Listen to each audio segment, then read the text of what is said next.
할렐루야. 이스라엘 성지 순례를 하면서 많은 사진을 찍었는데 그 많은 사진 가운데 가장 인상 깊은 것을 꼽으라 하면은 저는 주저없이 엘리야 동상을 꼽습니다. 이스라엘 행정 수도인 텔아비브에서 북쪽으로 올라가면 하이파란 그런 도시가 있고, 그 근처 무흐라카라고 하는 곳에 갈멜산 수도원이 있는데, 그 수도원에 가면 오른쪽에 보신 것 같은 엘리야 동상이 하얀색으로 된 동상이 앞마당에 세워져 있습니다.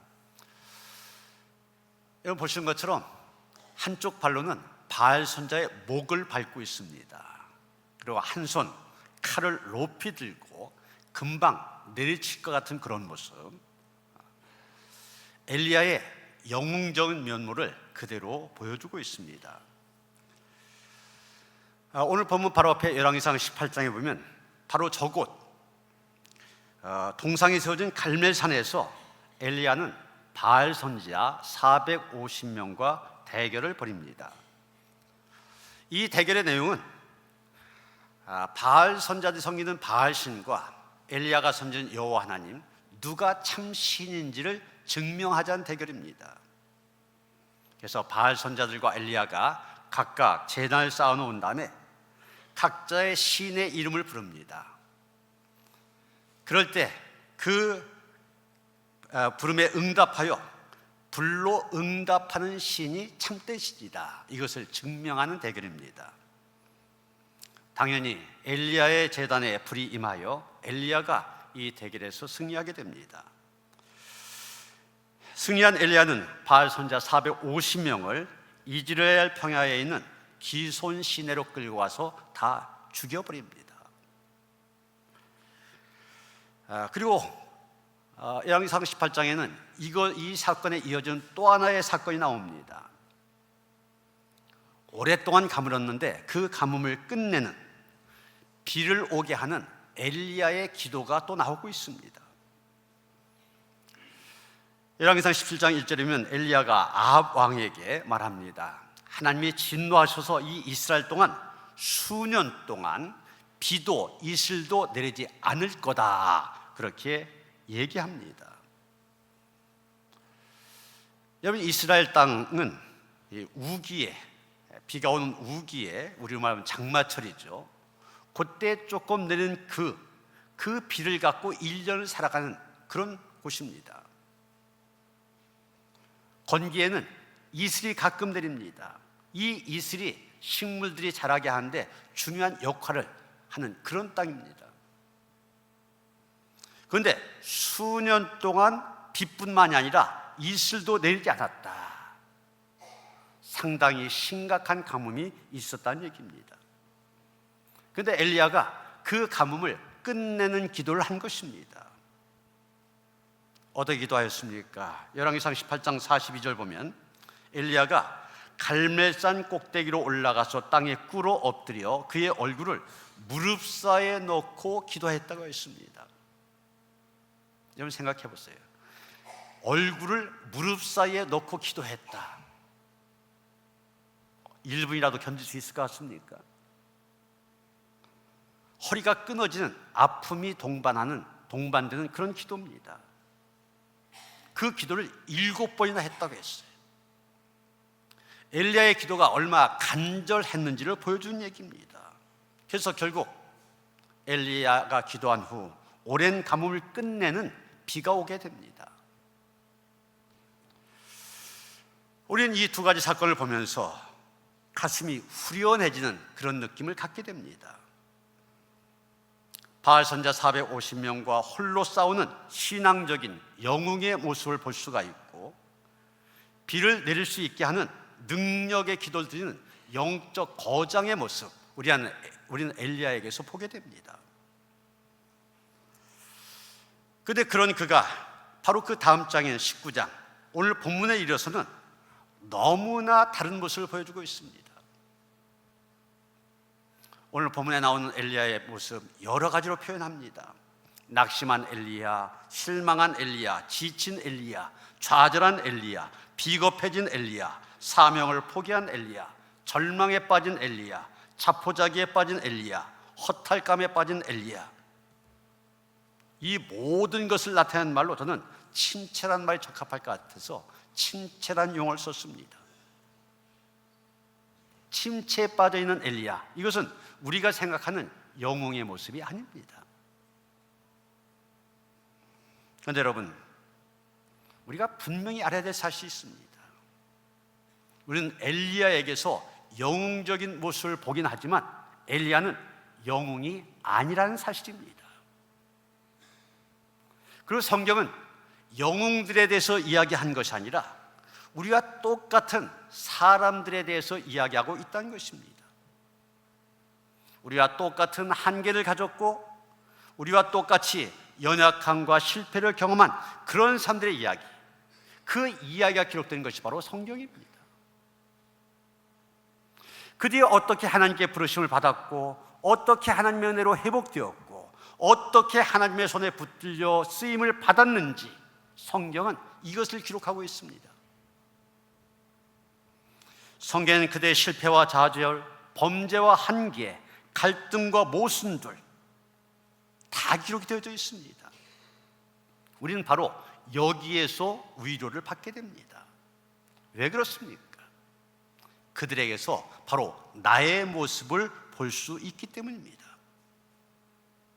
그들이 넘어지고 실수하고 범죄하고 한계를 드러내는 모습, 바로 나의 모습이기 때문에 그렇습니다. 그러면서 거기에서 해결 방법을 찾을 수가 있습니다. 그들이 어떻게 해서 다시 일어설 수 있었는지, 어떻게 변화가 되었는지, 어떻게 그들의 문제가 해결받았는지 이것을 보면서 우리 문제에 대한 해결의 길을 찾게 되는 것입니다. 이제 오늘 본문으로 들어가 봅니다. 1절에 보면 지금 말씀드린 것처럼 18장에서 엘리야가 갈멜산에서 바알 선지자들 450명과 대결해서 승리했지 않습니까?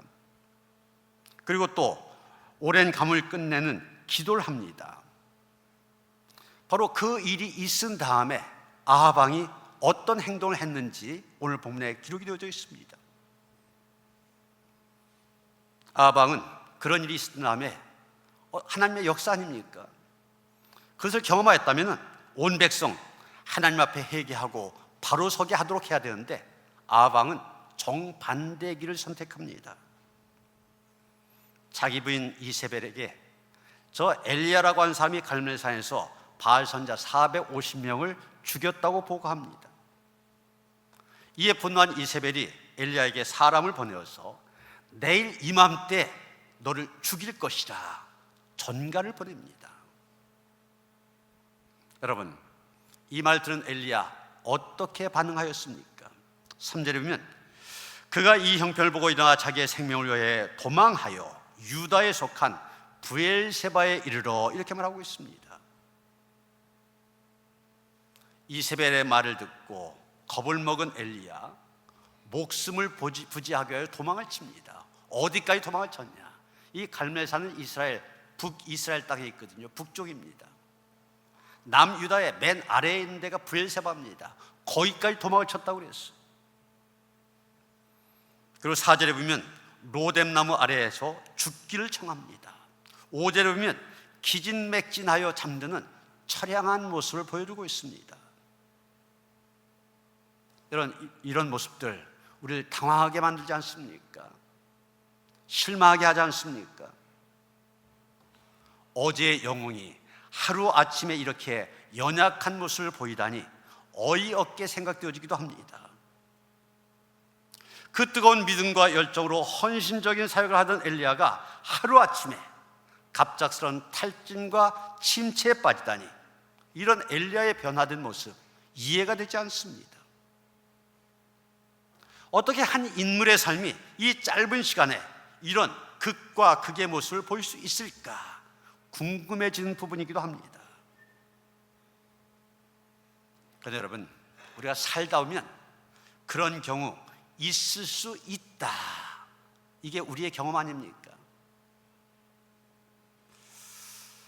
여러분, 목회자로서 평생 목회하며 성전을 건축한다고 하는 건 얼마나 영광스러운 일입니까? 그런데 많은 교회에서 성전 건축이라고 한 그 큰 일을 한 다음에 오히려 목사님이 교회를 떠나는 경우가 종종 있습니다. 성전 건축 하려면 어떻게 지어야 될까? 세세한 부분 신경 써야 될 뿐만이 아니라 대개 교회가 재정이 준비되어서 건축 시작하지 않잖아요. 그 다음에 늘 건축비에 쪼달립니다. 성전을 건축하는 일에 매이다 보니 오히려 영적으로 크게 침체가 되어서 성전 건축이라고 하는 성공적인 일을 마친 다음에도, 큰 일을 한 다음에도 떠나게 되는 것입니다. 때로는 목회라고 하는 것이 성도의 삶을 변화시킨 것인데 수십 년 동안 노력했지만 그 노력이 헛수고로 느껴질 때 또 허탈감을 느끼기도 합니다. 이런 탈진과 침체라고 하는 것, 비단 목회자들에게만 나타난 것이 아닙니다. 일반 성도들에게서는 볼 수가 있습니다.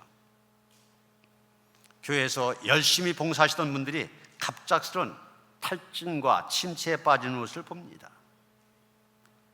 사회에서 성실하고 성공적으로 일하던 분이 또 갑작스런 탈진, 침체에 빠지는 모습도 보게 됩니다. 겉으로 볼 때는 전혀 문제 없이 잘 살 거라고 생각했던 분이 갑작스럽게 또 탈진과 침체에 빠지는 그런 모습도 보게 됩니다. 여러분, 오늘 성경에 나오는 엘리야의 모습, 사실 우리의 삶 가운데 우리도 경험할 수 있는 그런 일들입니다.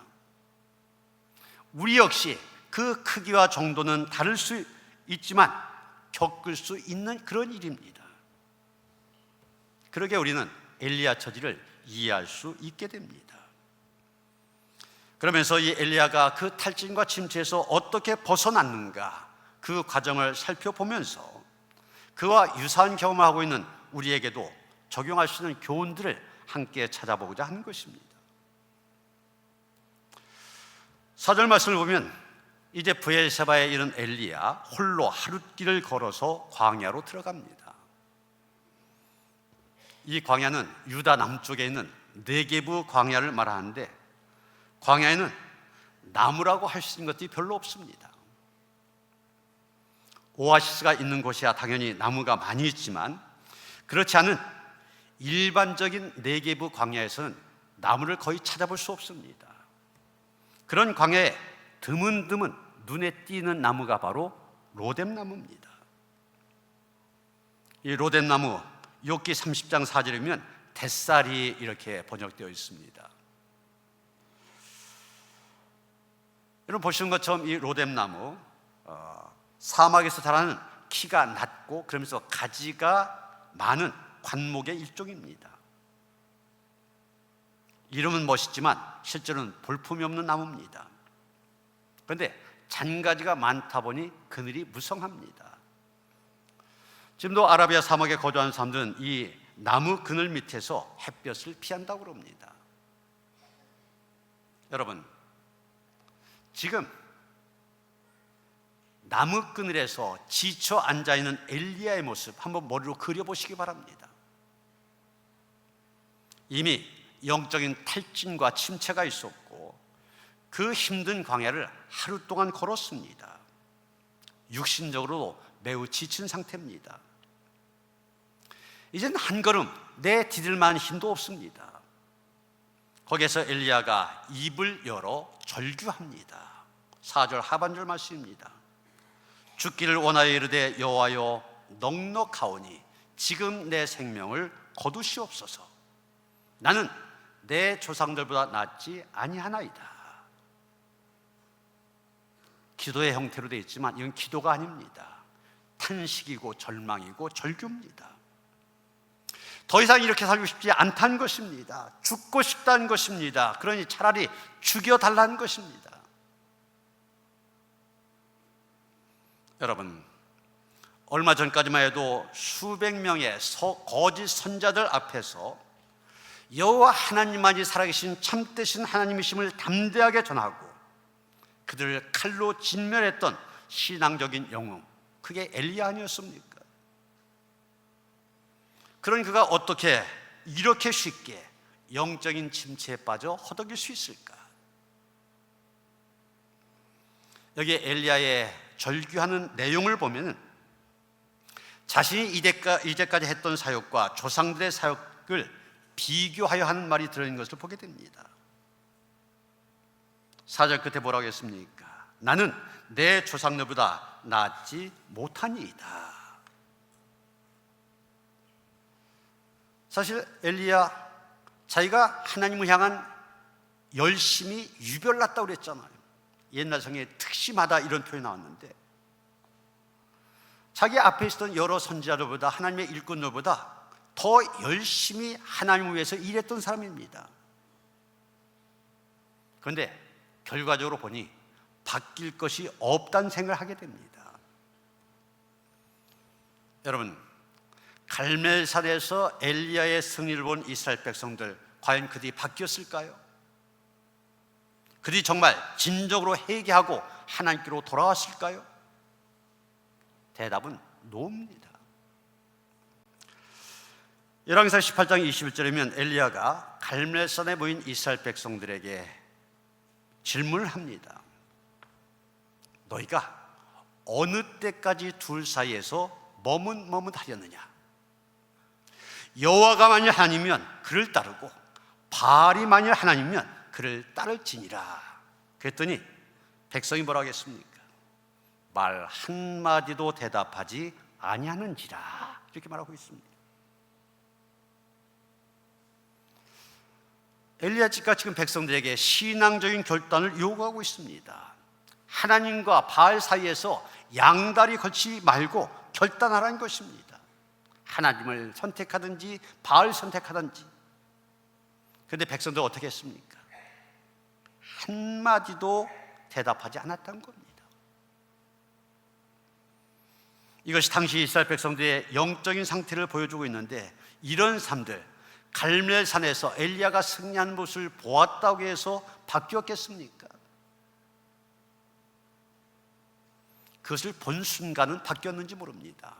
왜냐하면 엘리야가 바알 선자들 붙잡아 죽이라고 하니까 다 그 말에 따랐지 않습니까?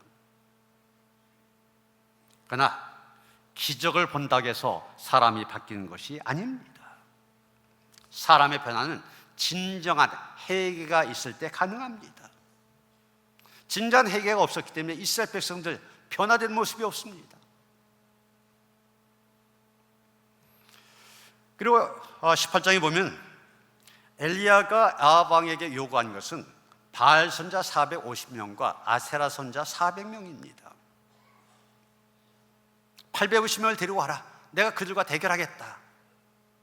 그런데 여러분, 18장 22절, 25절, 40절 자세히 보면은 바알 선자 450명만 갈멜산으로 왔습니다. 아세라 선자 400명에 대한 언급은 어디서 찾아볼 수가 없습니다. 우리가 보통 850대 1의 대결로 얘기하고 있지만 18장을 자세히 보면은 아세라 선자 400명은 갈멜산에 오지 않은 것으로 우리가 판단할 수가 있습니다. 여러분, 이게 무엇을 말하는 겁니까? 아합과 이세벨이 아세라 선자 400명을 숨겼다는 얘기입니다. 혹시라도 자신들의 선자들이 패하고 엘리야가 이겨서 다 죽이면은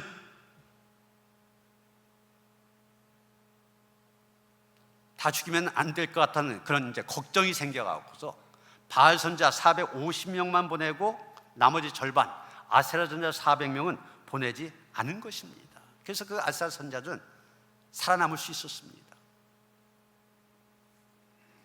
여러분, 무엇을 말하는 것입니까? 이스라엘 상황은 달라지지 않았다는 것입니다. 바알 선자 450명과의 대결에서 승리했지만 아세라 선자 400명이 아직도 남아 있습니다. 아세라는 바알의 부인신입니다. 아내신. 그래서 바알 선지자나 아세라 선지자 같은 부류의 사람들입니다. 이처럼 백성들을 우상숭배로 이끄는 아세라 선지자 400명이 살아있는데 이스라엘 백성들 변하겠습니까? 전혀 변화된 모습을 보이지 않습니다. 거기에다가 이세벨이 내일 이맘때 널 죽이겠다 협박을 합니다. 바뀐 것이 전혀 없었습니다. 엘리야가 지금 영적인 탈진과 침체에 빠진 것은 단순히 이세벨의 협박 그 하나 때문만이 아닙니다. 바뀐 것이 없었기 때문입니다. 자기 자신은 혼신을 다해 일했습니다. 갈멜산에서 죽으면 죽으리라 이런 심정으로 목숨을 걸고 바알 선지자들과 대결했습니다. 이전의 선지자보다 더 열심히 더 파워풀하게 사역하였지만 결과적으로 얻은 것은 없었고 변한 것도 없었던 것입니다. 그래서 지금 엘리야는 자기가 이제까지 했었던 모든 일들 실패한 거다, 헛수고에 그쳤다, 이렇게 생각하게 된 것입니다. 그리고 자기는 여전히 홀로 외롭게 싸우고 있다, 이것이 너무나 힘들게 느껴졌습니다. 이런 것들이 엘리야로 하여금 하루아침에 영웅에서 탈진과 침체에 빠진 실패자로 만들어버린 것입니다. 여러분, 이게 엘리야만의 이야기입니까? 우리 가운데 이런 경험하신 분들 없습니까? 난 나름대로 성심껏 최선을 다해 무언가를 했는데 결과적으로 보면 아무것도 달라진 것이 없습니다. 돌아보니 이뤄놓은 것도 없습니다. 오히려 내 주위에 있는 사람들에게, 가족들에게, 공동체에 아무런 도움도 되지 않고 거침돌만 된다는 생각, 이런 경험들 없으십니까? 엘리야는 지금 극심한 육체적인 탈진과 침체에 빠져 있습니다. 그렇게 화덕에다가 지쳐서 로뎀나무 아래에서 잠을 자게 됩니다. 실제로 이런 경험들이 있으실지 모르겠는데 극심한 탈진과 침체에 빠지게 되면 우울증 증세까지 나타나게 됩니다. 그 우울증 증세 가진 분들, 그런 일들이 있지 않습니까? 한동안 잠을 이루지 못해요. 어느 순간부터는 아무 일도 하지 않고 잠만 잡니다. 엘리야에게 지금 이런 모습이 보여주고 있는 겁니다. 이런 극한 탈진과 침체, 심지어는 우울증을 보이고 있는 엘리야에게 하나님께서 어떤 반응을 보이십니까? 사실 오늘 우리가 주목하고자 하는 부분이 바로 이 대목입니다. 하나님께서 엘리야를 어떻게 대하시냐는 겁니다. 하나님께서는 과거를 돌아오면서 실패감과 좌절감에 사로잡혀 사기를 잃고 잠만 자고 있는 엘리야 그냥 내버려 두셨습니까? 그런 엘리야 책망하시면서 더 이상 내 일꾼으로 쓰지 않겠다 말씀하셨습니까? 하나님의 사람이라고 하는 자가 이것밖에 안 되느냐, 이러고도 내가 무슨 하나님의 선자라고 할 수 있냐 꾸짖으셨습니까? 이제 내가 해야 될 일 다 끝났으니 내 소원대로 내 생명을 거두겠다 그러셨습니까? 아닙니다. 엘리야의 하나님은 그런 하나님이 아니십니다. 우리의 하나님 결코 그런 하나님이 아니십니다. 하나님 어떻게 하셨습니까? 5절을 봅니다. 로뎀나무 아래에 누워 자더니 천사가 그를 어루만지며 일어나서 먹으라. 엘리야는 먹고 자고 난 후에 새 힘을 얻었습니다. 사람은 먹지 않고 쉬지 않으면 피곤할 수밖에 없고 잘 자지 못하고 먹지 못하면 예민해지고 짜증나게 되어 있습니다. 하나님은 아예 우리를 만드실 때 제대로 먹고 마시고 자고 쉴 때 정신과 육체가 건강하게 작동하도록 그렇게 만들어 놓으셨습니다. 여기 천사가 그를 어루만지며 그랬지 않습니까? 격려한다는 의미가 있습니다. 이런 격려라고 하는 건 분발시킨다 이런 뜻이지 않습니까? 격려라고 하는 것은 잠재되어 있는 의욕과 용기를 불러일으키는 역할을 합니다. 지금 아이들 재미있는 그 장난감들이 너무나 많죠. 저희 어릴 때만 해도 그런 장난감이 없다 보니까 재미있는 놀이 가운데가 팽이 치는 거였습니다. 팽이를 쳐보신 분들 한번 생각해 보세요. 팽이가 돌아가다가 넘어지려고 합니다. 그때 어떻게 합니까? 조금만 더 쳐주면 계속 돌아갑니다. 이게 바로 격려입니다. 쓰러지려고 할 때 조금 더 도와줘서 잘 돌아가게 만드는 것, 이게 격려입니다. 사도 바울은 데살로니가 교회에 너희의 믿음의 역사와 사랑의 수고를 끊임없이 기억한다고 격려하였습니다. 빌보 교회를 향하여서는 내 괴로움에 동참하였으며 나의 쓸 것을 보내었도다 격려하였습니다. 예수님도 나다나엘을 향하여서 내 속에는 간사한 것이 없다고 격려하였습니다. 자코리아라는 사이트가 있는데 거기에서 당신에게 가장 격려가 된 말이 무엇입니까? 이런 질문을 하였습니다. 이 질문에 여러 가지 대답이 나왔는데 가장 많이 나온 단어, 아직 당신에게 희망이 있습니다. 당신은 혼자가 아닙니다. 이런 말이라고 그럽니다. 격려는 어린이에게만 필요한 것이 아닌 모든 사람, 특히 가족과 성도, 가까운 이웃에게 사랑과 선행의 격려가 필요합니다. 영적으로 침체되고 낙심될 때 큰 거 필요 없습니다. 식사 잘 하십니까? 어떻게 지내십니까? 밤에 잘 주무십니까? 이 작은 관심과 격려가 큰 용기를 줍니다. 요즘같이 힘들 때 따뜻한 격려의 말 한마디 큰 힘이 되어집니다. 히브리서 10장 24절에 보면 서로 돌아보아 사랑과 선행을 격려하며 그랬는데 사랑과 선행을 격려함으로 새 힘을 얻어 우리 안에 있는 침체를 이길 수 있어야만 됩니다. 마지막 한 가지, 엘리야는 자기가 혼자가 아니라는 사실을 알게 되었을 때 침체 자리에서 일어설 수 있었습니다. 엘리야에게 고질병이 하나가 있었는데 그 병이 무엇이냐? 나 홀로 병입니다. 나 홀로 병. 엘리야는 나 혼자란 말 자주 했어요.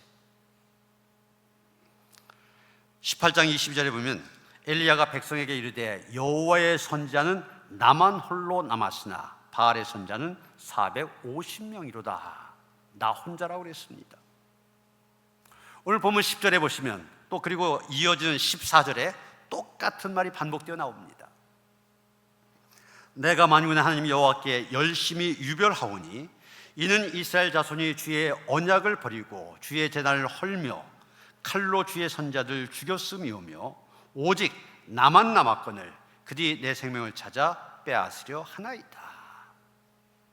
나 혼자 나만, 이게 바로 나 홀로병, 엘리야가 갖고 있었던 고질병입니다. 여러분, 이런 병을 갖고 있으면 제대로 일을 할 수가 없습니다. 그런데 이런 고질병에 걸려있는 엘리야에게 하나님께서 뭐라고 하십니까? 본문 좀 뒤에 18절에 보면 이렇게 말합니다. 그러나 내가 이스라엘 가운데 7,000명을 남기리니. 이 한 방의 말씀으로 엘리야의 고질병 깨끗하게 고쳐주셨습니다.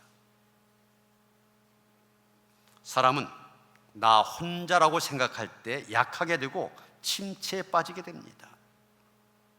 나 혼자 봉사하고 나 혼자 기도하고 나 혼자 믿음을 지킨다고 생각할 때 낙심하고 침체에 빠지기 쉽습니다. 그러나 우리가 알아야 될 것은 우리가 모르는 많은 믿음의 삶들이 우리와 동일하게 주님의 나라를 위하여 헌신하고 충성하고 있다는 사실 기억해야만 됩니다. 엘리야는 타인과 비교하며 내가 열심히 수고했지만 열매가 보이지 않자 자책하며 침체에 빠졌지만 하나님의 격려를 통하여 다시 일어설 수 있었습니다. 엘리야는 내가 혼자가 아니라 7,000명이 남아있다, 이 사실을 알고 일어설 힘을 얻었습니다. 그래서 사명의 길로 힘차게 달려갈 수 있었습니다. 여러분, 우리는 홀로 인생을 산 것이 아닙니다. 주님께서 말씀하셨습니다. 내가 세상 끝날까지 너희와 항상 함께 있으리라. 우리가 지금 처해 있는 상황이나 연약함 때문에 자책하지 말고, 아직도 주님의 나라를 사랑하고 섬기는 자들이 수없이 많다는 사실을 알고 그 가운데서 힘을 얻어 우리의 지금의 상황들, 침체를 딛고 일어서는 그런 성도들 되어주시기를 주님의 이름으로 축원합니다. 하나님, 신앙적인 영웅의 모습도 보였지만 금방 연약한 모습을 보인 엘리야에게서 우리의 모습도 보게 됩니다. 우리도 성공을 경험하였지만 금방 실패 속에서 낙심하고 침체에 빠진 적이 얼마 많이 있었는지 모릅니다. 엘리야를 통하여서 엘리야에게 하나님께서 격려하셨던 것처럼 그 하나님께서 우리를 찾아오셔서 격려하시며 또한 우리에게 7,000명을 남겨주셨음을 기억하면서 함께 협력하여 동역하여 이 어려움을 이길 수 있게 하시고 승리자로 엘리야처럼 우뚝 설 수 있도록 함께 하시옵소서. 예수 그리스도 이름 받들어 기도하였사옵나이다. 아멘.